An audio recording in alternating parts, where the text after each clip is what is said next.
The Mandalorian. The series takes place around 5 years after Return of the Jedi and a quarter century before The Force Awakens.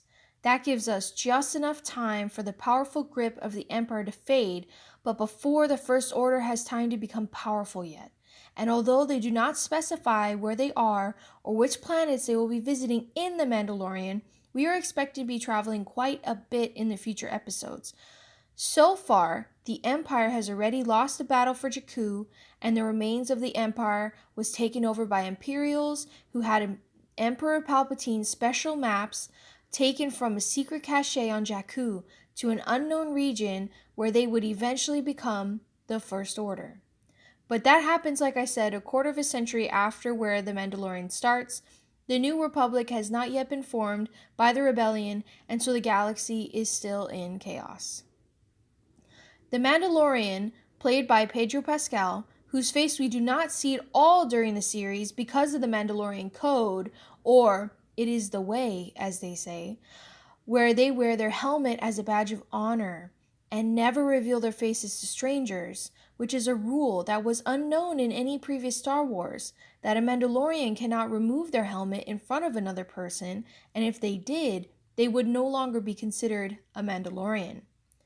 The first scene we see really sets a tone for how I feel the series will go, and to be honest, I wasn't expecting a badass fight scene from the get-go. It really does get you excited to see what they have in store for us in this next series. So the one thing that really got me was the Beskar steel. It is a priceless silver steel Mandalorians use to make their armor and weapons, and is a lot stronger than Durasteel, which is a more commonly used in weapons crafting, but is more resistant to blaster fire and lightsabers. So during the first scene, we see the Mandalorian walks into a situation at a bar where a bounty hunter he is hunting, a blue mithril played by Horatio Sands, who you might recognize from Saturday Night Live, who is currently being threatened by some thugs speaking Huttese, which is one of the major underground criminal languages in Star Wars. Their attention turns to him when he enters as he ignores their taunts. I don't know if you noticed, but the bartender trying to ease the situation by offering a free drink passes the Mandalorian an empty cup, knowing he was about to kick some butt and wanted to help out. After the epic fight and capturing the blue mithril and attempt to bring him back to his ship, which is called the Razor Crest, which is actually a pre-Empire patrol ship modified to fit his bounty lifestyle. We see a speeder, which is similar to Luke Skywalker's land speeder in Episode 4, A New Hope, driven by AR-2 unit, but turned down by Mando as the Mandalorian does not seem to trust droids at all. Then we get Brian Posey driving the taxi which takes them across the frozen sea to his ship. During this scene, a Rabannak, which is a created beast for the show, eats Posey in a very gruesome way, and the weapon the Mandalorian uses to shock the beast is actually Boba Fett's weapon, a rifle with twin teeth in the front. Finally safe on the ship, the blue mithril fakes having to go to the bathroom, which I think is the first time I'm hearing of a bathroom on a starship. But while searching accidentally opens the weapons locker, you can see Han Solo's blaster on the wall.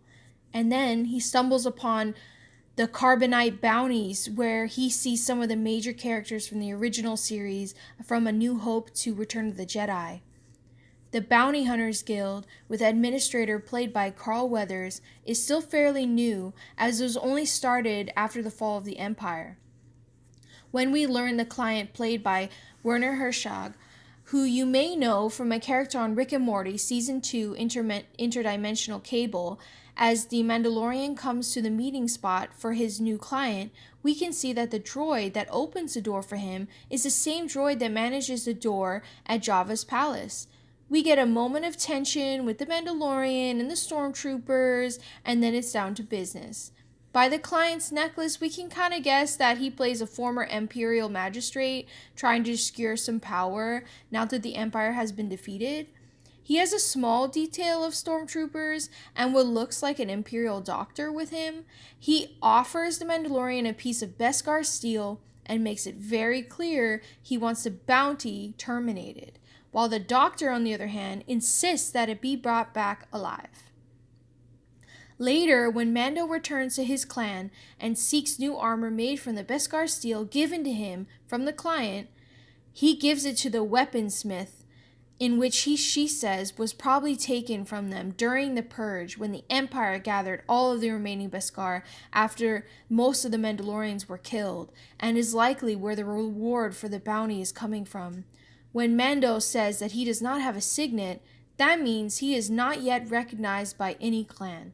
The signet is a sign of membership. You cannot be recognized as a Mandalorian unless you have a signet. Just like Boba Fett, who just adopted the weapons and armor, was not a Mandalorian. We then meet the Ugnaught bounty hunter, played by Nick Nolte, who is very identifiable by his voice, and one of my favorite lines so far, "I have spoken," and his blurgs, which are actually from a made-TV Ewok Star Wars movie, Caravan of Courage and Ewoks Battle for Endor. When arriving at the spot where the bounty is, he comes across IG-11, played by Taika Waititi from the movie Thor Ragnarok.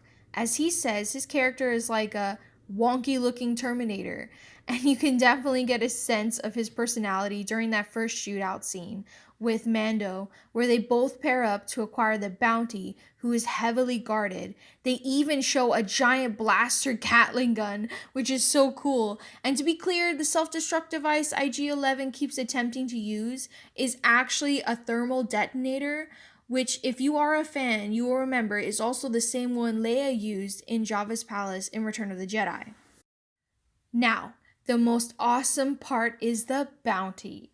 Baby Yoda! Well, not really Baby Yoda. Yoda had already passed on at this point in time. Remember, it is 5 years after Return of the Jedi. But he is of the same species and so cute with the little big ears. They also said he is 50 years old, as some species age differently. The awesome thing about the species of Yoda is how little we know of them and where they originate. A couple of things we do know, though, is that they are very long-lived, as Yoda lived till 900 years old, and that their species is very rare but do exist and are very sensitive to the Force. A few theories floating around say that it could either be a baby made by Yoda and Yaddle, who is another member of Yoda's species, is Force sensitive, and was a master and member of the Jedi High Council during the last years of the Republic.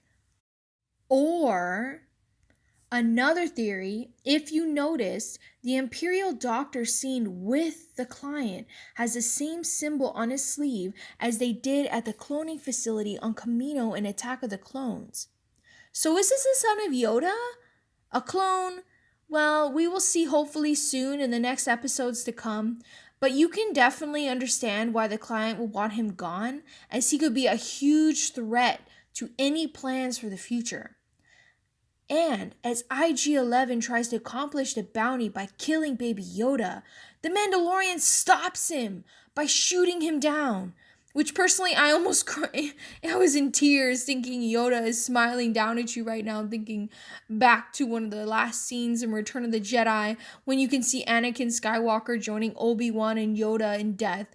Finishing this off, I definitely have a different outlook on Mando now that he saved the baby, but I mean, is it just to return him to the Doctor or the client? Will he protect the babe from harm? We shall see in episode 2, which I will be covering in my next video, so stay tuned and may the Force be with you. California